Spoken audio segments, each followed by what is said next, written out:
ஸ்ரீமதே ராமானுஜாய நமக. தினம் ஒரு திவ்ய பிரபந்தம் தொடரிலே இன்றைக்கு 2250வது பகுதி. திருமங்கையாழ்வார் அருளிய பெரிய திருமடலை அனுபவித்து வருகிறோம். அதிலே இன்றைக்கு 4வது பகுதி 11லிருந்து 15 வரை உண்டான கன்னிகளை இன்று நாம் அனுபவிக்க இருக்கிறோம். அம்மறைதான் மன்னும் அறம் பொருள் இன்பம் வீடு என்று உலகில் நன்னெறி மேம்பட்டன நான்கன்றே நான்கிலும் பின்னையது பின்னை பெயர் தரும் என்பது ஓர் தொன்னெறியை வேண்டுவார் வீழ்கணியும் ஊழிலையும் என்னும் இவையே நுகர்ந்து உடலம் தாம் வருந்தி துண்ணும் இலை குரம்பை துஞ்சியும் வெஞ்சுடரோன் மன்னும் அழல் நுகர்ந்தும் வந்தடத்தின் உட்கிடந்தும் இன்னதோர் தன்மையராய் ஈங்கு உடலம் விட்டெழுந்து தொன்னெறிக்கண் சென்றார் எனப்படும் சொல்லல்லால் இன்னதோர் காலத்து இணையார் இது பெற்றார் என்னவும் கேட்டு அறிவது இல்லை.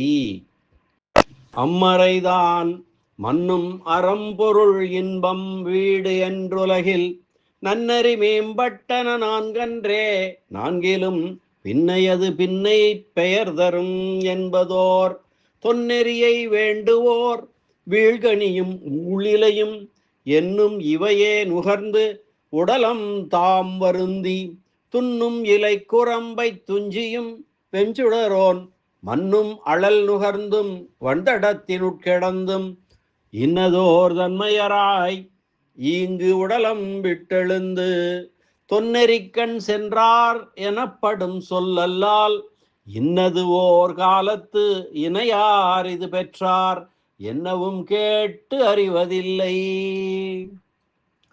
அம்மறைதான், அந்த வேதங்கள் தான், மன்னும் அறம் பொருள் இன்பம் வீடு என்று உலகில் நன்னெறி மேம்பட்டன நான்கு அன்றே நன்னெறி மேம்பட்டன நான்கு அன்றே நான்கிலும் பின்னையது பின்னை பெயர் தரும் என்பதோர் தொன்னெறியை வேண்டுவோர் வீழ்கனியும் ஊழிலையும் என்னும் இவையே நுகர்ந்து உடலம் தாம் வருந்தி துண்ணும் இலை குரம்பை துஞ்சியும் வெஞ்சுடரோன் மன்னும் அழல் நுகர்ந்தும் வண்டடத்தின் உட்கிடந்தும் இன்னதோர் தன்மையராய் ஈங்கு உடலம் விட்டெழுந்து தொன்னெறிக்கண் சென்றார் எனப்படும் சொல்லல்லால் இன்னதோர் காலத்து இணையார் இது பெற்றார் என்னவும் கேட்டு அறிவது இல்லை. சென்ற பகுதி வரை பார்க்கடலிலே எம்பெருமான் நாராயணன் திருஅனந்தாழ்வான் மேலே பள்ளி கொண்டிருக்கிறான், யோகநித்திரை செய்கிறான். பூமி பிராட்டி அவனுடைய இணையடிகளை திருவடிகளை வருட யோகநித்திரை செய்கிறான். பின் அவனுடைய எம்பெருமானுடைய கொப்பூளில் தாமரை மலரிலே பிரம்மனை படைக்கிறான். படைக்கப்பட்ட பிரம்மன் 4 வேதங்களையும் எம்பெருமான் மூலம் பெற்று அனைவருக்கும் சொன்னான் என்றது வரை சென்ற பகுதிகளிலே பார்த்தோம். இன்றைக்கு அந்த மறைதான், அந்த வேதங்கள் தான் மன்னும் மரம் பொருள் இன்பம் வீடு என்று உலகில் நெறிப்பட்டன. நன்னெறிகள் 4 ஆயிற்று. அந்த 4லும் பின்னையது பின்னை பெயர் தரும் என்பதோர் தொல்நெறியை வேண்டுவார் வீழ்கனியும் ஊழிலையும் என்னும் இவையே நுகர்ந்து உடலம் தாம் வருந்தி துண்ணும் இலைக்குரம்பை துஞ்சியும் வெஞ்சுடரோன் மன்னும் அழல் நுகர்ந்தும் வண்டடத்தின் உட்கிடந்தும் இன்னதோர் தன்மையராய் இங்கு உடலம் விட்டெழுந்து தொன்னெறிக்கண் சென்றார் எனப்படும் சொல்லல்லால் இன்னதோர் காலத்து இணையார் இது பெற்றார் என்னவும் கேட்டு அறிவதில்லை என்ற பகுதி வரை இன்றைக்கு அனுபவிக்க இருக்கிறோம். அம்மறைதான் அந்த வேதங்களானவை மன்னும் அறம் பொருள் இன்பம் வீடு என்று நிலை பெற்ற அறம் பொருள் இன்பம் வீடு என உலகில் நன்னெறி மேம்பட்டன 4 அன்றே. இந்த உலகத்திலே நல்ல வழியாலே சிறப்பித்து கூறப்படுகின்ற 4 உறுதி பொருள்கள், புருஷார்த்தங்கள் நிறைந்திருக்க பெற்றவையாகும். அந்த நான்கிலும் அந்த 4 உறுதி பொருள்களுள், அந்த புருஷார்த்தங்களுள் பின்னையது இறுதியில் சொல்லப்பட்ட வீடு வேறு என்னும் உறுதி பொருள் பின்னை பெயர் தரும் என்று, பின்னை பெயர் தரும் என்பது இந்த உடம்பு அழிந்த பிறகு நிகழக்கூடியது என்று சொல்லப்படுகிறது. ஓர் தொல்நெறியை வேண்டுவார் தாம் ஒப்பற்றதாய் கால எல்லைக்கு அப்பாற்பட்டதாக உள்ள அந்த பரமபதத்தை அடைவதற்குரிய அர்ச்சிராதி மார்க்கத்தை விரும்புபவர்கள் வீழ்கனியும் ஊழிலையும் சாமே பழுத்து விழுந்த பழங்களும் காய்ந்து விழுந்த சருகுகளும் என்னும் இவையே நுகர்ந்து ஆகிய இவற்றையே உட்கொண்டு உடலம் வருந்தி இந்த கிட்டுவதற்கரிய மனித உடல் துன்புறும்படியாக துண்ணும் இலைக்குரம்பை துஞ்சியும் நெருக்கமான இலைகள் வேயப்பட்ட இலைக்குடில்களில் உறங்கியும் செஞ்சுடரோன் மண்ணும் சூரியனிடம் பொருந்திய அழல் நுகர்ந்தும் வெப்பமான வெயிலை அனுபவித்தும் வன்தடத்தினுள் கிடந்தும் நீர்வளமுடைய குளங்களிலே மூழ்கி கிடந்தும் இன்னதோர் தன்மையராய் இப்படிப்பட்ட ஓர் இயல்பினை உடையவர்களாய் இங்கு உடலம் விட்டு எழுந்து இந்த உலகிலே மனித உடலை விட்டு மேலே புறப்பட்டு சொல் நெறிக்கண் சென்றார். பழையதான ஒரு இருப்பிடத்தில் போய் சேர்ந்தார்கள் எனப்படும் சொல்லல்லால் என்று சொல்லப்படும் சொற்களை தவிர இன்னதோர் காலத்து, இந்த குறிப்பிட்ட இந்த நாளிலே ஒரு குறிப்பிட்ட நேரத்திலே இணையார் இது பெற்றார், இந்த மனிதன் இந்த வீடு பெற்றை அடைந்தான் என்னவும் கேட்டு அறிவதில்லை என்று குறிப்பாக யாரும் எதுவும் சொல்ல நாம் கேட்டு அறியவில்லை. அதற்கு எந்த விதமான உறுதியும் இல்லை என்பதை ப்ரூஃப் இல்லை என்று சொல்லுகிறார். இனி இந்த பாசுர பகுதிக்கான பொருள். அந்த வேதங்கள் கூறும் புருஷார்த்தங்கள் நிலை நின்றனவாகிய அறம், பொருள், இன்பம், வீடு என்று சிறந்த 4 நெறிகளாகும். இந்த 4லும் கடைசியான மோட்சம் என்பது உடல் முடிந்த பின்பு புருஷார்த்தத்தை தரும் என்று சொல்லப்படும். மிகச்சிறந்ததாய் பழமையான இந்த புருஷார்த்தத்தை விரும்புபவர்கள் கொள்ளும் உபாயம் என்ன? கீழே விழுந்த சருகுகளையும் கீழே விழுந்த பழங்களையும் உண்டு உடலை ஒடுக்கி இலைகள் வேய்ந்த குடிசையில் தூங்கியும் சூரியனுடைய வெப்பக்கிரணங்களை நுகர்ந்தும் அழகிய குளங்களிலே மூழ்கியிருந்தும் தவம் செய்வர். பரமபதம் என்கிற பழையதான ஓர் இருப்பிடத்தில் போய் சேர்ந்தார்கள் என்று சொல்லப்படும் சொற்களை தவிர குறிப்பிட்ட இந்த நாளிலே இந்த மனிதன் இந்த வீடு பெற்றை அடைந்தான் என்று குறிப்பாக யாரும் எதுவும் சொல்ல நாம் அறியவில்லை என்பதுதான் இந்த பாசுர பகுதியோட பொருளாகும். இனி இதற்கான வியாக்கியான சக்கரவர்த்தி பெரியவாச்சான் பிள்ளை, ஆச்சாரியர் அழகிய மணவாள பெருமாள் நாயனார் வியாக்கியானங்களின் புத்தூரார் திவ்ய பிரபந்த சார விவரணத்தை பார்க்கலாம். அம்மறைதான் அந்த வேதங்கள் மன்னும் அறம், பொருள், இன்பம், வீடு என்று உலகில் நன்னெறி மேம்பட்டன 4 அன்றே. அறம், பொருள், இன்பம், வீடு என்று உலகில் நல்ல வழிகளாலே மேற்கொள்ளப்பட்ட புருஷார்த்தங்கள் 4னையும் அறிவிக்கக்கூடியனவாம். முதலில் மன்னும் அறம் என்றது முதலில் குறிப்பிடுவதாகிய அறம் என்பதாகும். இனி மன்னும் அறம் என்பது பொருளால் இயற்றப்படும் காரியமாய் சாத்தியமாய் தான் இன்பத்திற்கும் வீடு பேற்றுக்கும் காரணமாய் சாதனமாய் இருப்பதால் காரிய வடிவு காரண வடிவு என்ற 2 வடிவத்துடன் நிலை பெற்றிருக்கும் அறம் என்பதனை குறிப்பதாகவும் சொல்லலாம். அதாவது மன்னும் அறம் என்பது முதலில் குறிப்பிடக்கூடிய அறம். அந்த அறத்திற்கு காரணமாய் இருப்பது என்ன? பொருள். பொருள் இருந்தால்தான் அது அந்த அறம் செய்ய முடியும். அந்த அறம் இன்பத்திற்கும் வீடு பேற்றுக்கும் சாதனமாக இருக்கிறது. அதனாலே காரிய வடிவு, காரியம், காரணம் என்ற 2க்கும் காரணமாக நிலை பெற்றிருக்கும் அறம் என்பதை குறிப்பதாகவும் சொல்லலாம். பொருள் என்பது செல்வம் என்னும் உறுதி பொருளை குறிக்கிறது. இன்பம் என்பது இந்த ஆழ்வார் தாம் விரும்பி மேற்கொண்டிருக்கும் காமமாகிய பகவத் காமமாகிய புருஷார்த்தத்தை. வீடு என்பது நான்காவது உறுதி பொருளாக புருஷார்த்தமாக பிறர் கூறும் மோட்சத்தை என்று குறிக்கிறது. நான்கிலும் இந்த அறம்பொருள் இன்பம் வீடு என்ற 4 உறுதி பொருள்களிலும் பின்னையது பின்னை இறுதியில் கூட குறிப்பிடப்பட்டுள்ளது வீடு பேறு மோட்சம். அது பிறகு பிறகு என்றோ போகக்கூடியது. இந்த உடம்போடு வீடு பெற்றவர் ஒருவரும் இல்லை. இந்த உடம்போடு இந்த உலகத்திலேயே பரம முடியாதது என்று சொல்லப்படும் வீடு பேற்றை ஆழ்வார் இகழ்கிறார். இந்த உடம்போடு இந்த உலகத்திலே, இந்த நில உலகிலே பெற முடியாதது அந்த வீடு பேறு. அதனை இகழ்கிறார் ஆழ்வார். தாம் ஆசைப்பட்ட இந்த உடலை விட்டு வேறொரு உடம்பினை ஏற்றுக்கொண்டு வேறொரு உலகத்திலே போய் எப்பொழுதோ ஒரு காலத்தில் அனுபவிப்பதாகிய வீட்டின்பம் ஒரு அனுபவமாகுமோ? அந்த அனுபவமும் சில வேத வாக்கியங்களில் கூறப்பட்டுள்ள செய்தியே அன்றி, அந்த வீட்டினை கண்டு வீட்டு இன்பத்தை அனுபவித்து விட்டு வந்து அதை பற்றி சொன்னவர் யாரும் இல்லை என்கிறார். பெயர் தரும் என்பது வேற்று உடலை தரும் என்பது. அந்த வீட்டின்பம் இந்த உடலை விட்டு வேறொரு உடலை பெற்று அனுபவித்தலாவது ஒருவன் தவம் செய்ய அந்த தவத்தின் பயனை வேறொருவன் அனுபவிப்பது போல் அல்லவோ?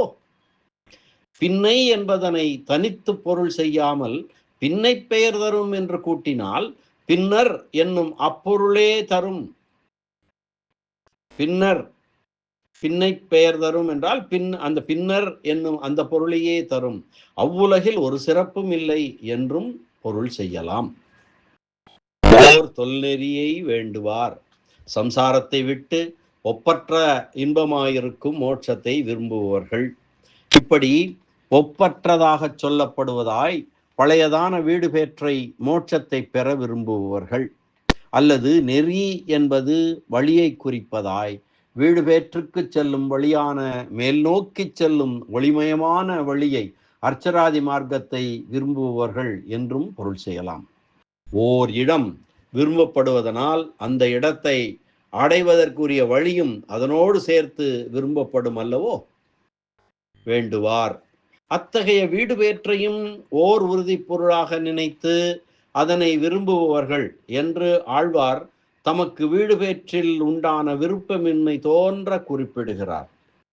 அதை விரும்புபவர்கள் இவருக்கு விருப்பமில்லை என்று தோன்ற சொல்லுகிறார்.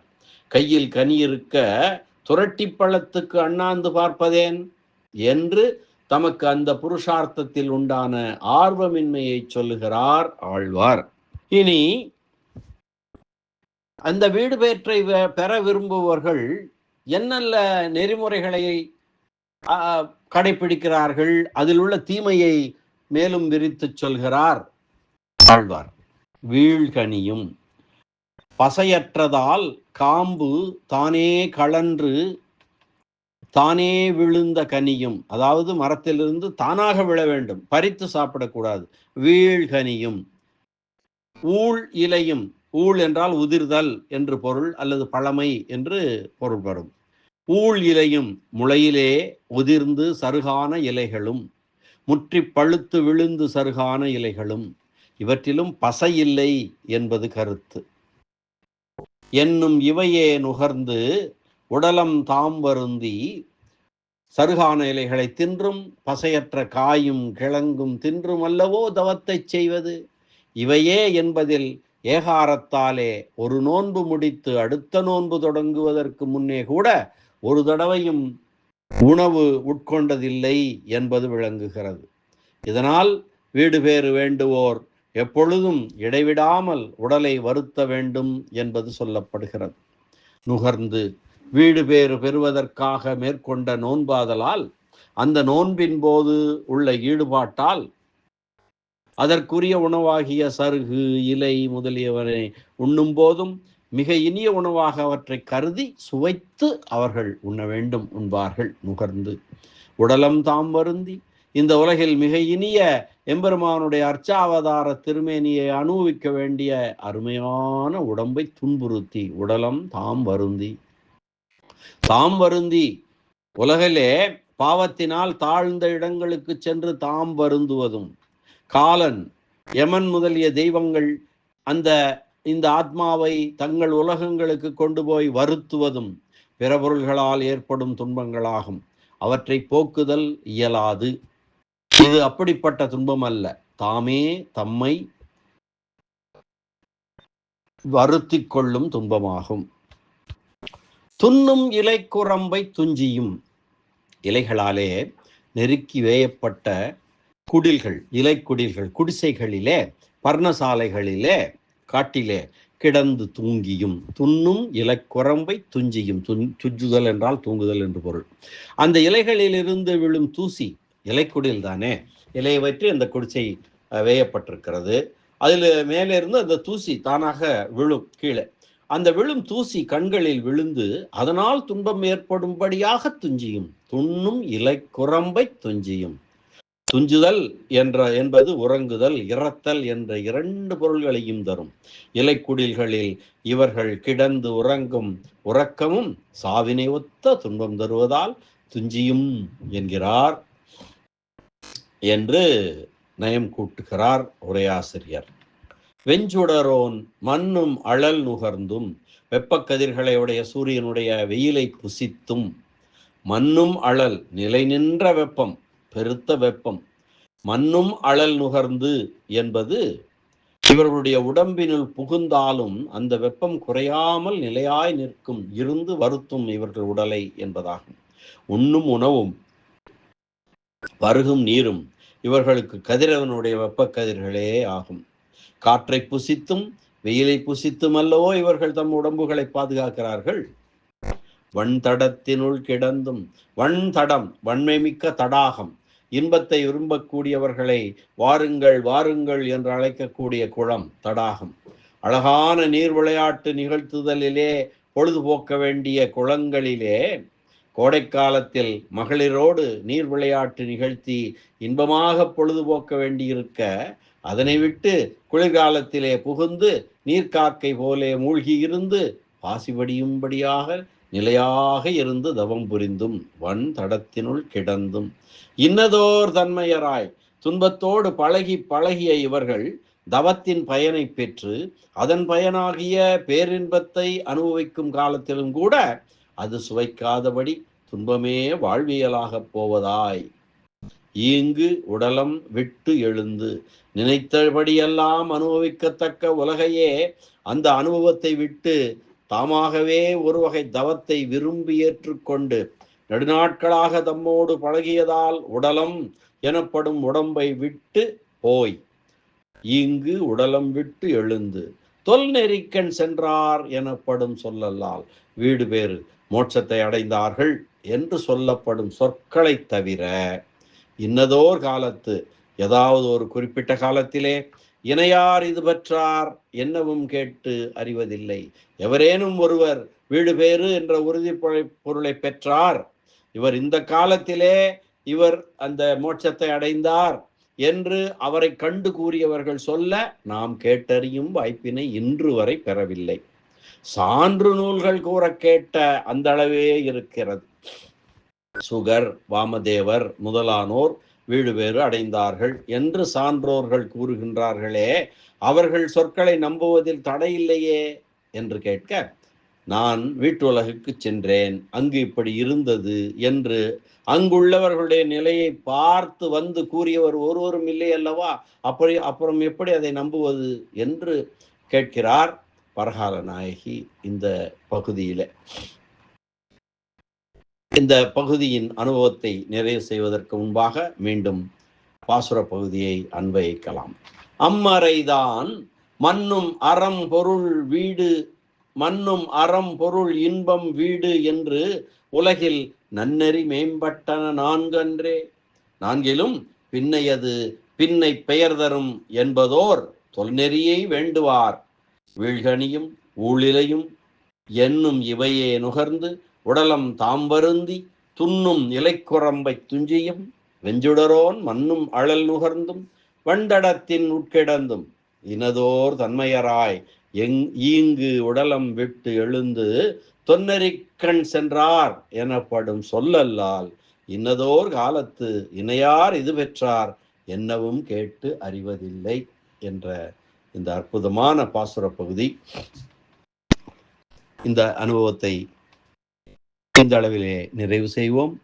மீண்டும் நாளை அடுத்த பாசுர பகுதியுடன் சந்திக்கலாம். நன்றி, வணக்கம். ஸ்ரீனிவாச வெங்கடேச ராமானுஜதாசன் திருவரங்கம். எம்பெருமான் பார்க்கடலில் துயின்ற பரமன் நாராயணன் திருவடிகளே சரணம். அரட்டமுக்கி அடியார் சீயம் கலிகன்றி கலியன் பரகாலன் பரகால நாயகி திருமங்கையாழ்வார் திருவடிகளே சரணம். வியாக்கியான சக்கரவர்த்தி, உரைப்பெருமன்னர், ராமாயண பெருக்கர், பரம காருணிகர் பெரியவாச்சான் பிள்ளை திருவடிகளே சரணம். ஆச்சாரியர் அழகிய மணவாளப் பெருமாள் நாயனார் திருவடிகளே சரணம். ஆழ்வார் எம்பெருமானார் ஜீயர் திருவடிகளே சரணம்.